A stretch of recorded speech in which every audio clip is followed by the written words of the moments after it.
Hello, my dear listener. Welcome back to your quiet space, your safe space, your English space. Here, we slow down. We speak with care. We listen to things that matter. Today's topic is not just about English, it's about you. Let me ask you a simple but important question. What do you say to yourself when no one is watching? When you make a mistake? When you feel tired? When you look in the mirror? Do you speak to yourself like a friend or like a critic? I remember a morning I looked in the mirror, and before I could even breathe in, my mind said, "You look awful. Why are you like this?" That voice was mine, and I believed it. But today, we're going to do something different. We're going to learn how to speak to ourselves with kindness, not pressure, with care, not judgment. So take a deep breath. You're here. And that is already something to be proud of. Let me take you back to a memory I've carried for years. I was just a child, maybe 10 years old. It was math class. We had a test, and I got 8 out of 10. I felt proud, not perfect, but still good. I walked home with a little smile. I showed the paper to someone I loved, someone I wanted to impress. He looked at it for a second and said just 3 words. Why not 10? No smile, no hug, just quiet disappointment, and something inside me changed. That day, I learned something, but not from the test. I learned that almost perfect wasn't good enough. From that moment, a new voice started inside me. It said things like, "Try harder. You can do more. Not good enough." And that voice, it stayed for a long, long time. Even when I became an adult, as I grew older, that voice inside me grew louder. In school, if I got a 9 out of 10, I didn't smile. In university, if I passed, I still felt like I failed. Even when others praised me, I didn't believe them because my voice always whispered, "It's not enough. You could do better. Don't relax yet." And I thought this was normal. I believed that pushing myself meant I was strong, that being hard on myself was the only way to improve. But I was wrong. I wasn't helping myself. I was hurting. I didn't see it back then. But now I understand. Self-pressure isn't the same as self-respect. Perfection isn't the same as love. It was a regular Tuesday, no big events, no big problems. But inside me, something was breaking. I had too many things to do. Emails, meetings, deadlines. I skipped lunch. I skipped water. I even skipped rest. I kept telling myself, "You have to finish this. Keep going. Be strong." But by 3 p.m., my head was spinning. My shoulders were shaking. My heart felt heavy. I walked to the bathroom, closed the door, sat on the floor, and cried. Not loud, just soft, tired tears. I didn't even know why at first, but deep inside, I knew. I was exhausted, and then that same voice came back. "You're weak. Why are you crying?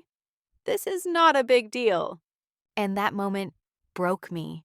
I stood up slowly. I walked to the sink. I washed my face and looked in the mirror. My eyes were red, my hair was messy, my shoulders were low. I looked like someone who had nothing left.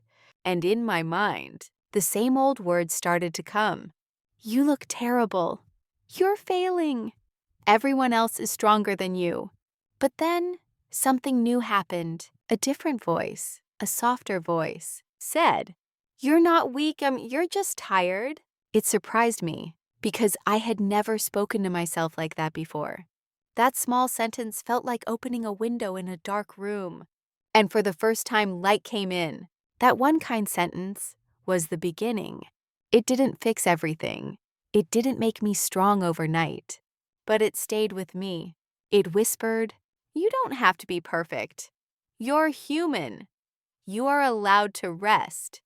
It felt strange to be kind to myself. At first, I didn't believe it, but I kept repeating it quietly, gently, and slowly. That soft voice became easier to hear. It didn't shout. It didn't rush. It simply said, You are doing your best, and that is enough.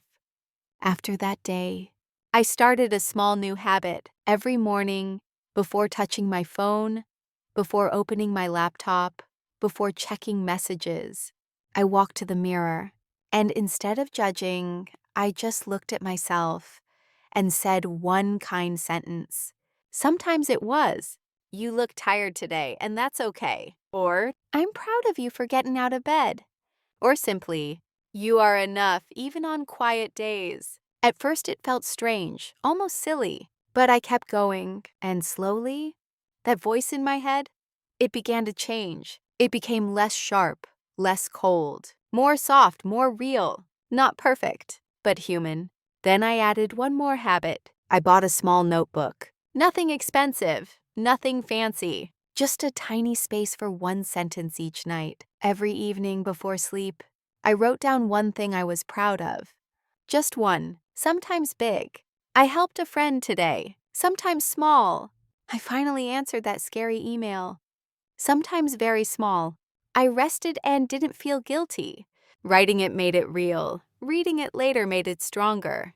It was like collecting small pieces of light, one by one, and over time, I began to feel less like a failure and more like a person who's growing. As I kept growing, I noticed something new. Many times I said yes when I didn't want to. Yes to more work. Yes to plans I didn't enjoy. Yes to people who didn't value me. Why? Because I was afraid to say no. Afraid people would think, "She's lazy. She's selfish. She's not strong." But I realized something very important. Every time I said yes to others, I was saying no to myself. So I started small, one quiet no at a time. No to things that drained me, no to things I did out of guilt. And slowly, each no became a small yes to me. The old voice inside me, it didn't disappear. It still came back sometimes. It said things like, "You didn't do enough today. That wasn't perfect. You're falling behind again."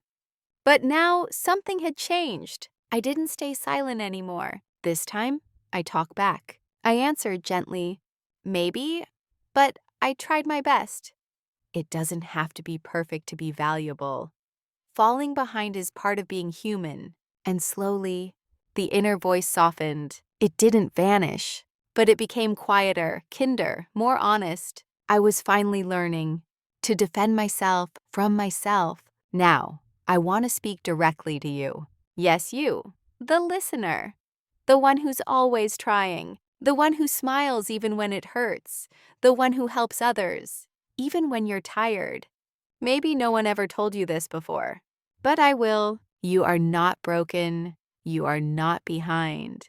You do not need to be perfect to be loved.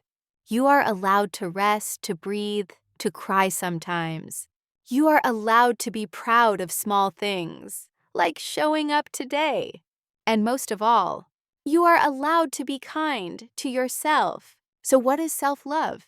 It's not standing in front of a mirror shouting, "I am amazing." It's not being happy all the time or smiling through pain. No, real self-love is much quieter. It's saying, "I forgive myself. I deserve kindness. I will not speak to myself like an enemy." It's taking 5 minutes to breathe. It's saying no without guilt. It's allowing yourself to be imperfect because you are not a machine. You are a human being. And being human means you laugh, you cry, you grow slowly. And that's more than enough. You don't need a big plan. You don't need a self-help book. You don't even need to believe everything is okay. Sometimes, all you need is one kind sentence. Just one, said quietly, to yourself, in your own heart. Something like, "I'm doing my best. I am enough even when I feel unsure. It's okay to be where I am." You don't have to say it out loud. You don't have to believe it 100% yet. But try.